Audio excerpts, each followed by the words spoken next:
kita sudah sampai di sesi terakhir dalam pembahasan soal UKK TKJ tahun 2019-2020. Jadi di video ini kita akan bahas paket yang terakhir, yaitu paket 4. Di paket 4 ini nanti materinya atau konfigurasi yang dilakukan itu terkait hotspot. Kemudian hotspot itu juga nanti akan diintegrasikan dengan radio server. Kemudian kita juga diminta konfigurasi firewall dan web proxy. Untuk teman-teman yang ingin membaca atau menonton pembahasan soal UKK TKJ paket 1 hingga paket 4, teman-teman bisa cek di link yang ada di deskripsi. Di situ kita sudah membahas atau membuat pembahasan terkait soal UKK TKJ, baik versi teks maupun versi video. Kita akan mulai membahas paket 4. Topologinya itu seperti ini. Jadi kita butuh router. Seperti biasa kita pakai MikroTik. Kemudian ada access point.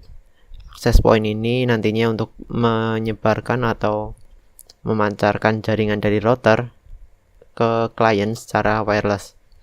Kemudian ada switch untuk jaringan wirednya atau menggunakan kabelnya nanti. Untuk access point-nya itu nanti bisa pakai MikroTik, bisa juga pakai access point yang seperti pada umumnya seperti TP-Link dan lain-lain. Di sini saya akan menjadikan MikroTik sebagai access point, tapi nanti saya akan tetap menunjukkan untuk yang access point biasa seperti tenda atau TP-Link.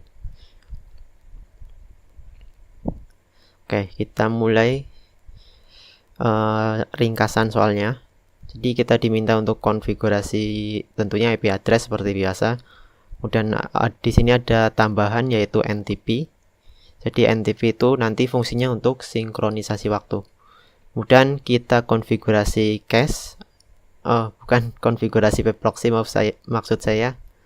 Jadi kita konfigurasi web proxy di sisi router. Kemudian kita diminta konfigurasi DHCP server untuk jaringan lokal yang kabel dan juga yang wireless. Ini ada ketentuannya di sini. Kemudian kita diminta untuk mengintegrasikan hotspot server kita dengan radius. Saya akan jelaskan apa itu radius. Kemudian bagaimana cara mengintegrasikannya dengan hotspot server di MikroTik. Kemudian kita diminta untuk membuat beberapa firewall seperti blocking situs, blocking file, dan blocking ping ini ya. Seperti biasa, pastikan MikroTik-nya sudah di reset dan dikonfigurasi identity supaya kita tahu mana router, mana access point nanti. Jika teman-teman pakai MikroTik untuk access point-nya. Setting identity itu ada di sistem identity. Saya kasih nama router. Setelah itu baru kita konfigurasi IP address-nya. Untuk IP address kita mulai dari Ether 1 yaitu pakai DHCP. Di menu IP DHCP client kita tambah baru. Di sini interface-nya yaitu Ether 1, kemudian OK. Ini sudah muncul otomatis Ether 1-nya. Sini saya udah dapat Ether 1 IP-nya itu 192.168.8.101. Ini mungkin berbeda-beda karena ini tergantung yang diberikan dari ISP teman-teman. Setelah konfigurasi Ether 1, selanjutnya IP address untuk jaringan WLAN dan LAN-nya. Di sini jaringan LAN-nya saya menggunakan Ether 2. Kemudian untuk jaringan wireless-nya nanti saya menggunakan Ether 3. Berarti untuk jaringan LAN-nya saya akan mengkonfigurasi IP di Ether 2. Ini ketentuannya 192.168.100.1. Prefix-nya 25, interface-nya Ether 2, dan juga Ether 3-nya 192.168.200.1, prefix 24. Jadi Ether 3 nanti terhubung ke access point. Setelah IP address, selanjutnya kita cek dulu koneksi dari router ke internet. Buka new terminal, kita ping ke google.com. Oke, sudah bisa. Selanjutnya kita konfigurasi NTP di sini. Cara konfigurasi NTP itu ada di sistem, kemudian SNTP client. Jadi NTP itu singkatan dari Network Time Protocol. Di tugasnya NTP ini dia adalah mensinkronkan waktu antara host atau komputer yang ada di jaringan internet. Tadi konfigurasinya ada di sistem, kemudian SNTP client. Kita checklist enable. Kemudian primary NTP servernya kita isi dengan domain ID pool.ntp.org. Secondary servernya kita isi dengan Asia pool.ntp.org.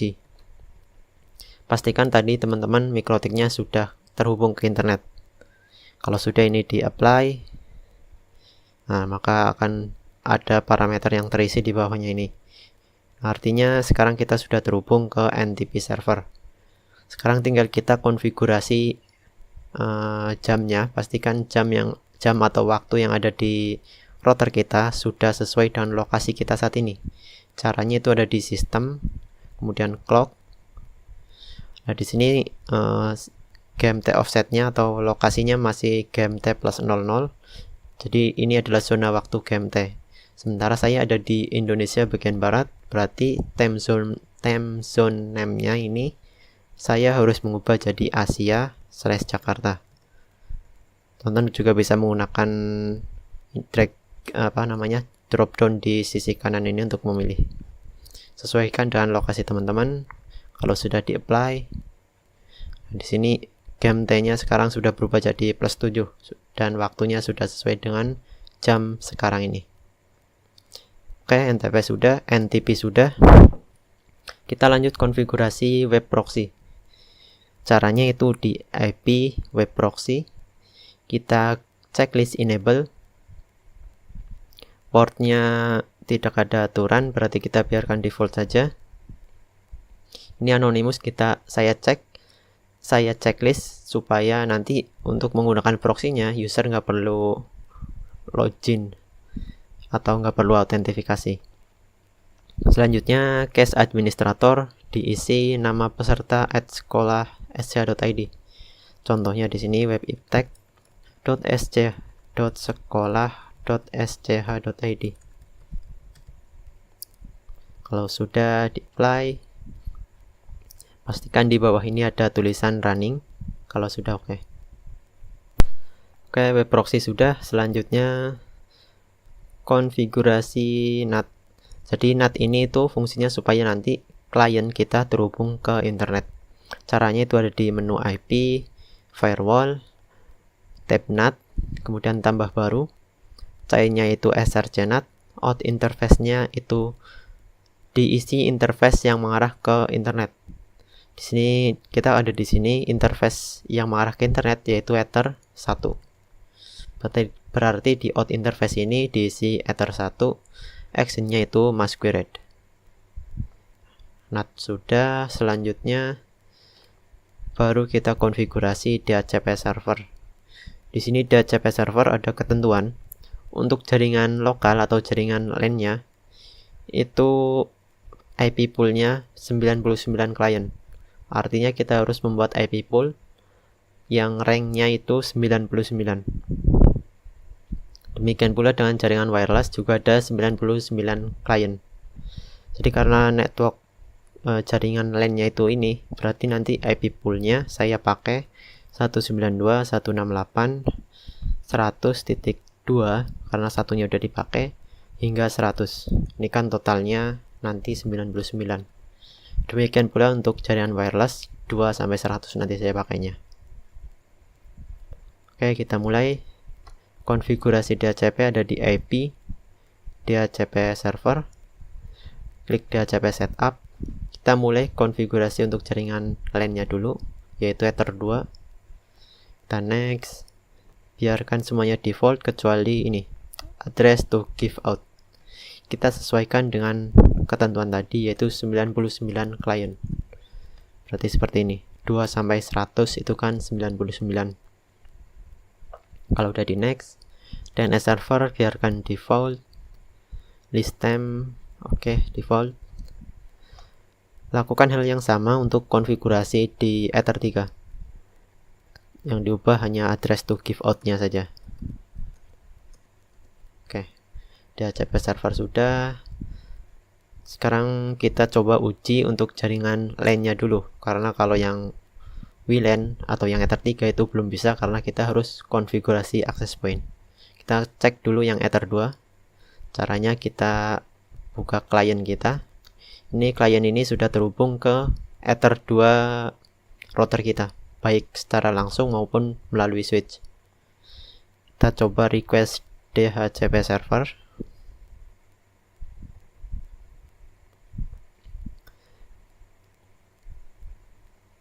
Kita request DHCP server.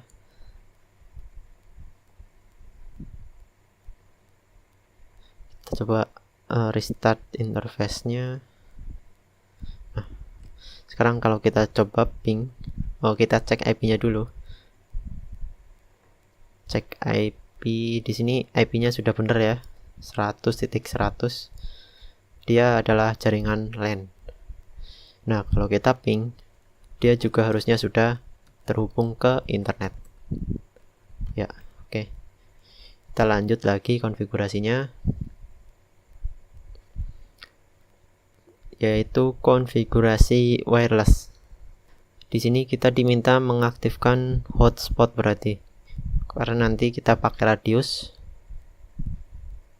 Hotspot di Mikrotik itu nanti fungsinya sebagai captive portal. Jadi selain menggunakan password, security wifi juga ada yang namanya captive portal atau login page. Jadi nanti kita untuk terhubung ke internet, kita perlu login dengan user tertentu. Cara mengaktifkan hotspot di Mikrotik itu ada di menu IP, hotspot. Di tab server, kita klik hotspot setup. Interface-nya itu interface yang mengarah ke access point nanti, yaitu Ether 3. Ini biarkan default semuanya, kecuali yang DNS name.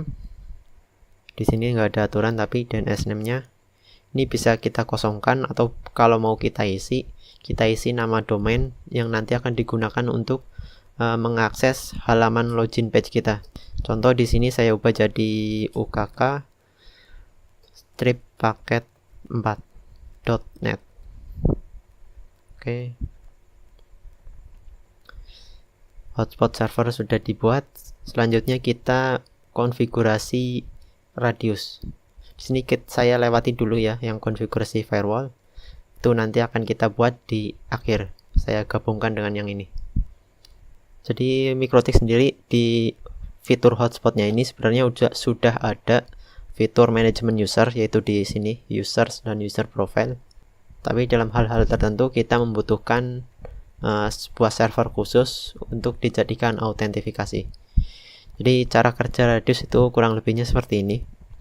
Misal kita punya dua router yang memancarkan wifi. Nah, kedua router ini menggunakan captive portal dari hotspotnya Mikrotik, berarti harus login user. Nah, login user ini nanti akan disimpan dalam sebuah server. Database-nya itu akan disimpan di dalam sebuah server. Misal saya sebut di sini server. Jadi nanti ketika user terkonek ke WiFi A atau WiFi B, itu autentifikasinya sama-sama menggunakan data dari server ini. Salah satu package atau fitur, salah satu software yang bisa digunakan sebagai autentifikasi seperti ini, yaitu radius. Jadi nanti router kita ini, misal sekarang router kita itu B, kita akan disinkronkan dengan server radiusnya. Radius itu akan diinstal di server. Tapi karena ini topologinya tidak ada server radius khusus, mana tadi topologi? Ini topologi di soal paket 4 tidak ada server khusus, maka radiusnya akan kita install di router ini sendiri. Jadi di router ini nanti ada service yang namanya user manager kalau di Mikrotik. User manager itu adalah salah satu package Mikrotik yang digunakan autentifikasi melalui protokol Radius. Tapi package user manager itu dalam Mikrotik itu bukan paket utama, jadi itu terpisah. Teman-teman bisa mendownloadnya di mikrotik.com/download seperti ini. Teman-teman bisa buka seperti ini. Tapi sebelumnya teman-teman harus tahu apa tipe Mikrotik teman-teman dan berapa versinya. Cara mengeceknya itu cukup dilihat di Winbox di bagian atas ini. Di sini ada keterangan versinya. Ini punya saya misal versi 6.46.2. Tipenya atau modelnya itu CHR. Berarti nanti download yang CHR. Tapi kalau teman-teman pakainya yang ini, yang biasanya kalau yang ada di pasaran itu tipenya untuk kelas menengah ke bawah itu biasanya pakai HAP, kemudian ada juga Hexlite dan Hex dan lain-lain. Biasanya itu pakai yang ini, yang MIPS B, Hex ataupun HAP atau WAP. Yang di-download itu yang bagian extra package ini. Misal di sini versinya 6.46.2, berarti yang di-download yang ini. Karena saya pakai CHR, saya pakainya yang ini. Extra package yang ini. Teman-teman bisa download terlebih dahulu package user manajernya. Di sini saya sudah mendownloadnya. Sini itu kalau udah di-download diekstrak ya. Jadi nanti ada folder seperti ini. Nah, di sini kita cari file user manager strip versi strip.npk. Atau kalau extension file masih di hidden, ini npk-nya nggak kelihatan, cuma user manager strip versinya berapa. Itu nanti kita upload ke Mikrotik kita. Caranya itu kita split screen antara Winbox dan Windows Explorer. Kita buka Mikrotiknya di menu files ini. Teman-teman harus menguploadnya kalau router teman-teman belum ada package user manager.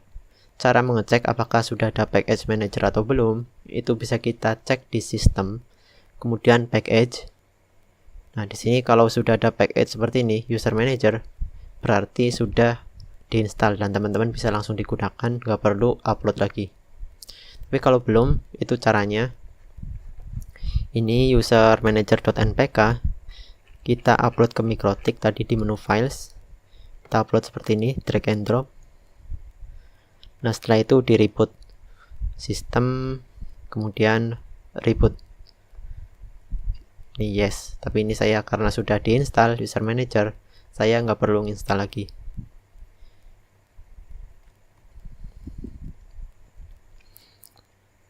Oke, kalau sudah diinstal, kalau dia lihat di sistem package, sudah ada user manager seperti ini. Nah, untuk mengaksesnya, kita bisa membuka di sisi klien yang terhubung ke Mikrotik atau ke router kita. Kita akses IP routernya, itu 192.168.100.1/userman seperti ini. Kalau sudah, sekarang kita coba login ke userman-nya. Loginnya itu admin tanpa password. Klik login. Nah, seperti ini. Kita tambahkan di tab di menu routers. Kita add new.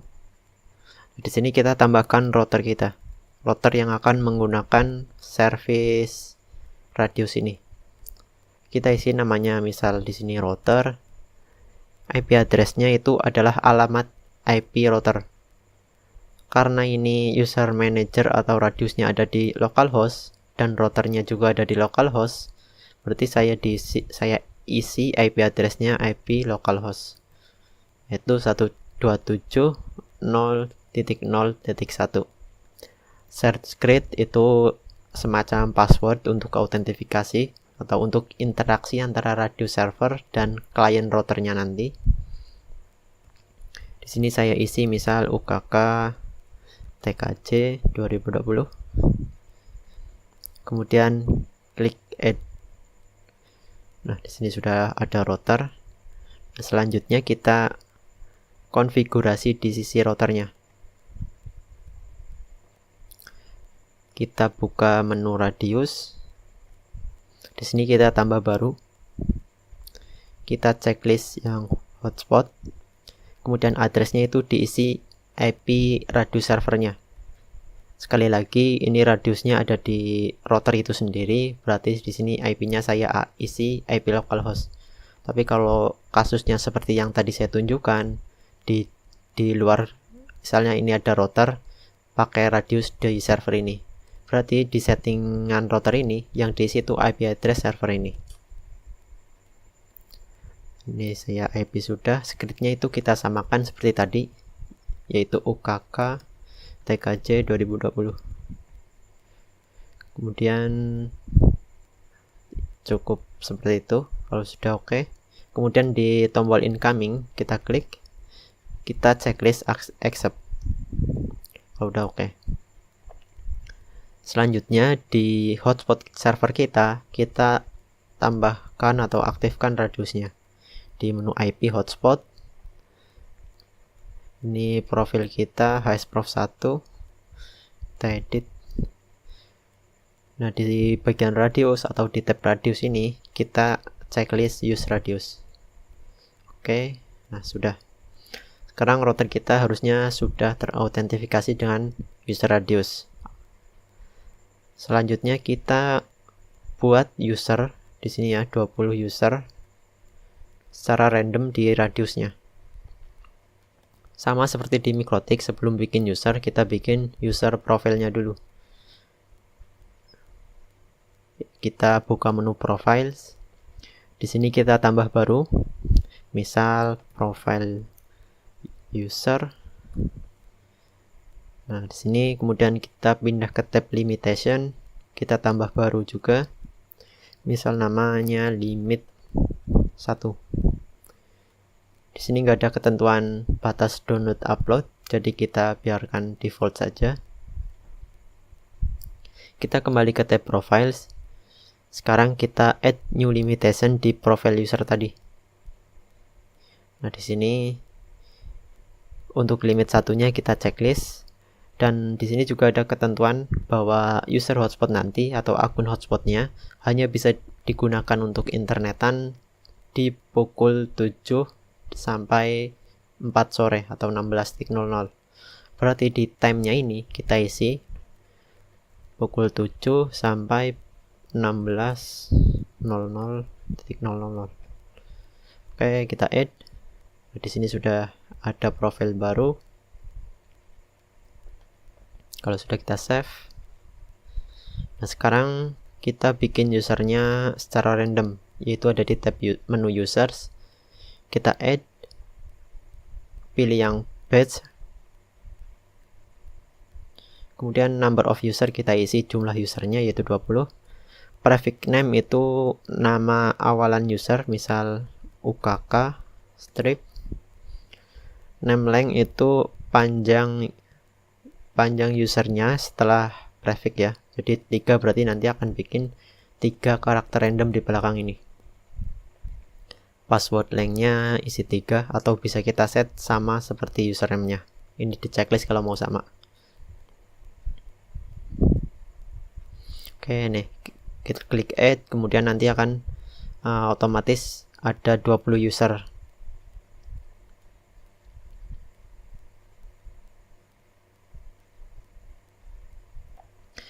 Nah, ini perlu teman-teman coba buka salah satu. Nah, di sini username-nya ini, passwordnya ini, dan dia mengarah ke profile user. Jadi tadi pas add batch ini jangan lupa send profilnya di si profile user yang tadi kita buat. Oke, selanjutnya nanti kita akan coba user ini untuk login ke hotspot kita. Sekarang kita konfigurasi access point-nya. Access point-nya kita pakai MikroTik yang ini. cara konfigurasi access point di MikroTik itu kita gabungkan interface ini kan, ini saya pakai MikroTik, jadi yang terhubung ke Ether 3 itu interface Ether 1 dan yang menjadi wirelessnya itu WLAN 1. Berarti kita gabungkan interface Ether 1 dan WLAN 1-nya. Caranya itu di menu bridge, tambah bridge baru. Misal ini namanya bridge 1, kemudian di tab port kita tambahkan interface Ether 1 ke bridge 1 dan WLAN 1 ke bridge 1 juga.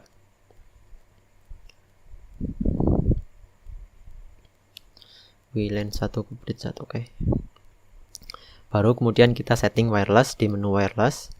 Kita aktifkan interface WLAN 1. Kita edit modenya sebagai AP bridge. SSID-nya kita lihat di soal, yaitu nama peserta @proxy UKK.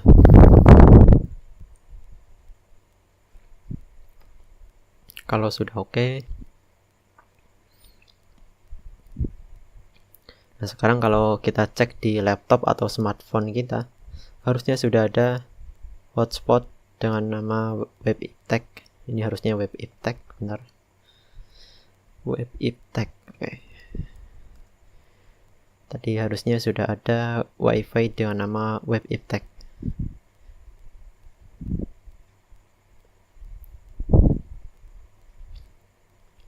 Ini ya, yang ini. Kemudian kita coba connect.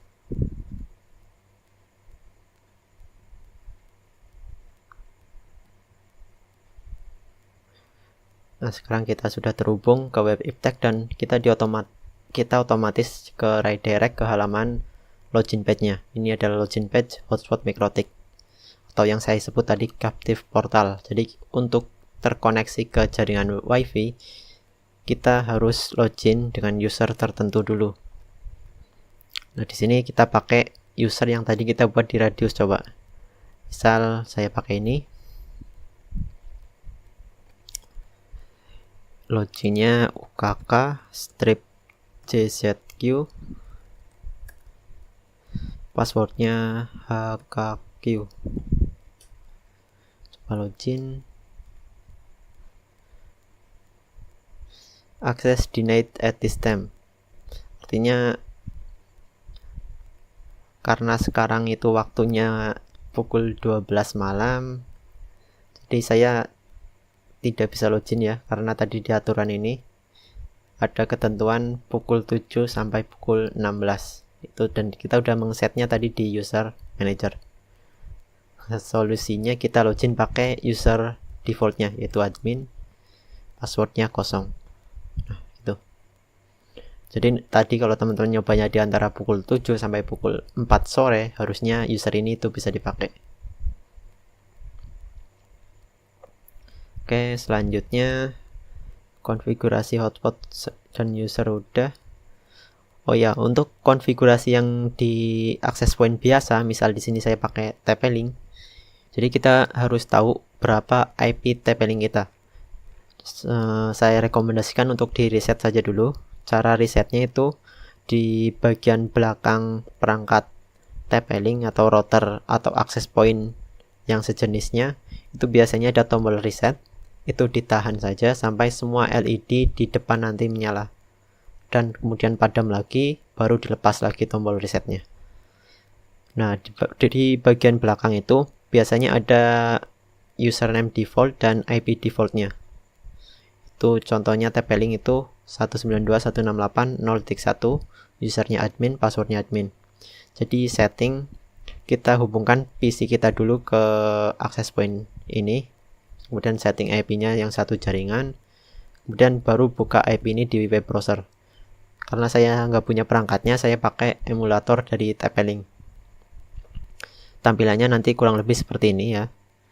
Kita cari saja menu quick setup, kemudian kita pilih next. Nah, di sini ada pertanyaan mau ganti password apa tidak. Saya tidak ganti password, berarti masih pakai admin. Nah, untuk yang terpenting itu di operation mode-nya kita pilih access point.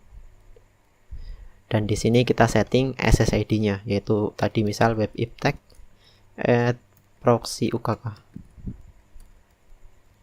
Kemudian kata sandinya bisa diatur di sini, atau kalau nggak mau pakai kata sandi itu bisa di disable juga. Untuk network setting di sini kita atur IP-nya. Saya pilih static IP saja.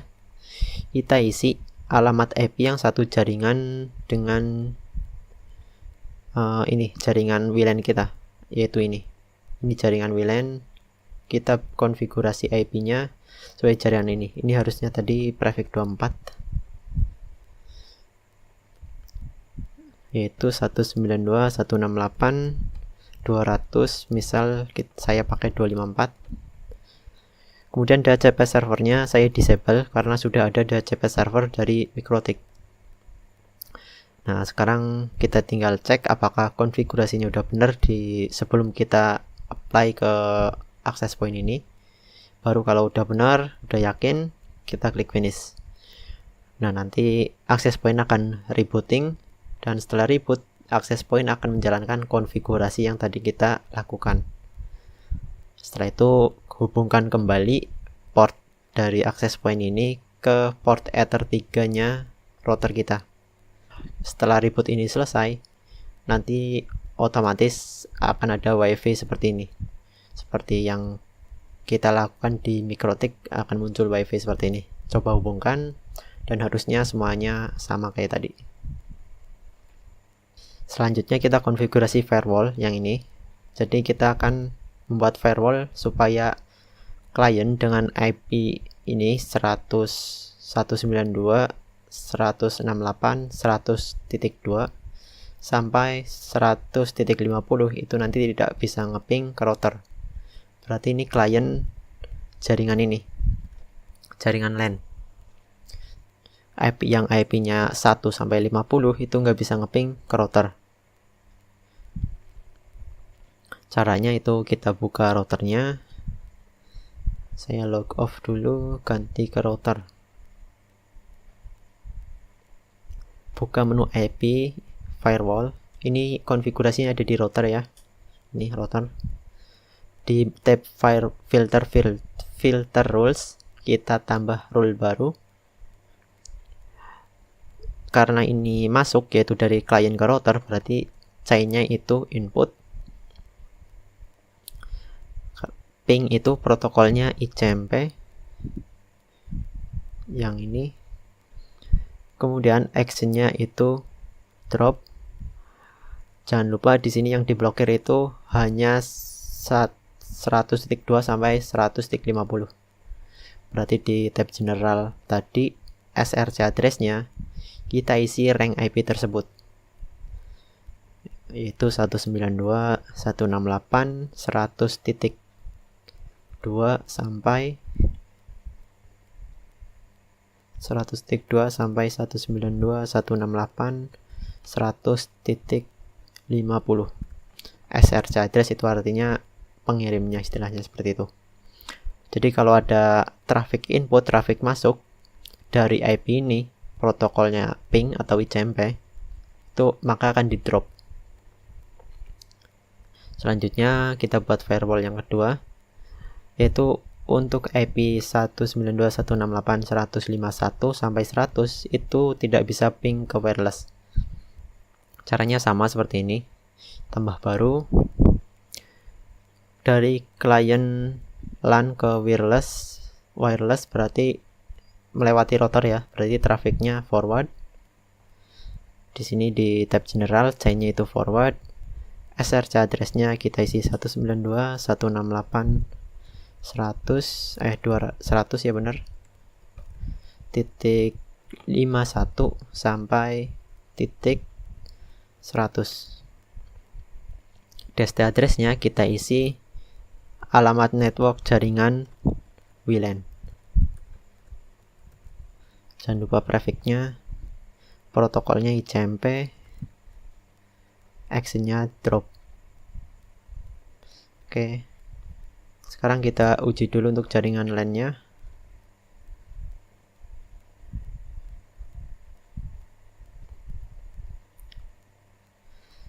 Kita coba cek IP-nya dulu.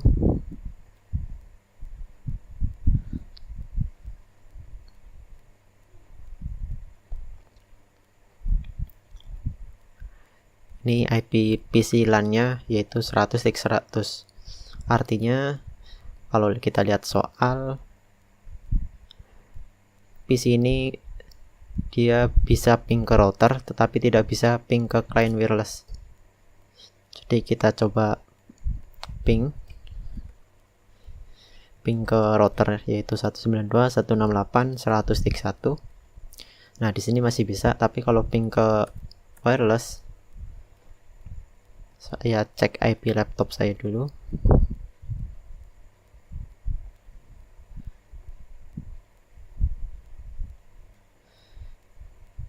IP laptop saya ini yang terhubung ke wireless yaitu 200x100. 200x100, maka tidak bisa ngeping seperti ini. Responnya timeout. Sebaliknya kalau kita coba ubah IP-nya, IP PC client, jadi rank antara 2 sampai 50, misal 192.168 100.40 misalnya. Gateway-nya kita isi 168 100x1.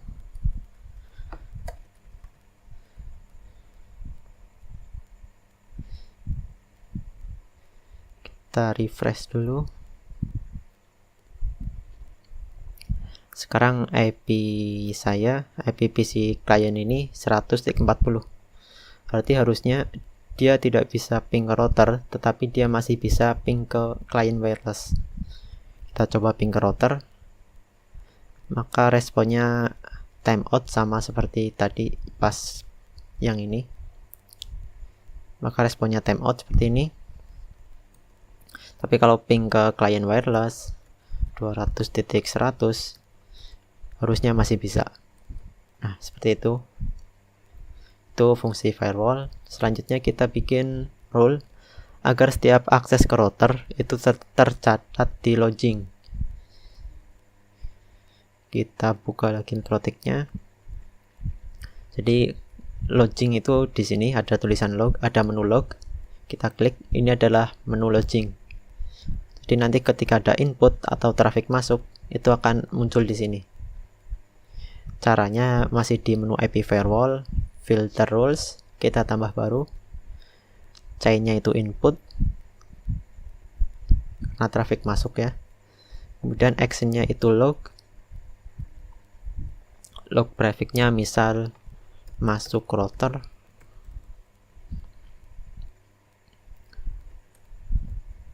Kemudian oke. Sekarang kalau kita cek di log, harusnya sudah ada seperti ini. Setiap ada traffic masuk ke router, itu akan dicatat di sini. Dicatatnya keterangannya itu diawali masuk router strip seperti ini. Kemudian disimpan di memori. Nah, sekarang di sini kita diminta untuk menyimpannya di disk. Caranya itu di sistem, kemudian logging. Di tab rules kita tambah baru. Prefix-nya itu kita isi prefix yang tadi kita masukkan. Yaitu di sini masuk strip router strip. Masuk strip router strip. Action-nya kita ubah jadi disk. Kemudian oke. Nah, sekarang setiap ada traffic yang masuk ke router itu disimpan di disk. Konfigurasi firewall berikutnya yaitu blocking situs linux.org. Oke.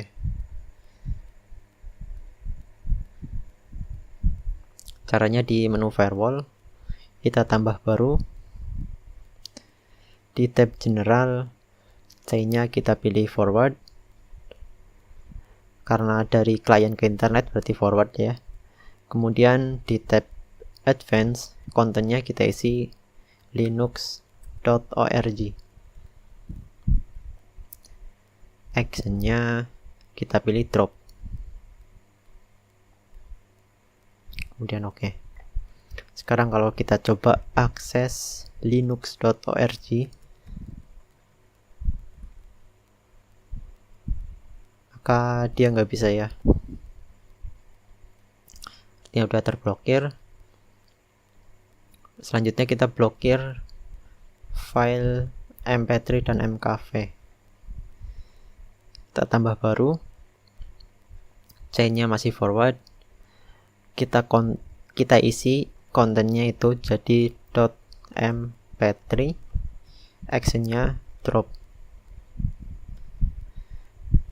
Kita juga bikin untuk mkv, kita copy saja, kita ubah kontennya jadi mkv seperti ini. Nah, sekarang kalau kita coba buka situs ftp.visudo.co, kemudian kita download file mp3, maka nggak bisa ya. Tapi kalau kita download yang mp4 itu harusnya masih bisa. Nah, ini.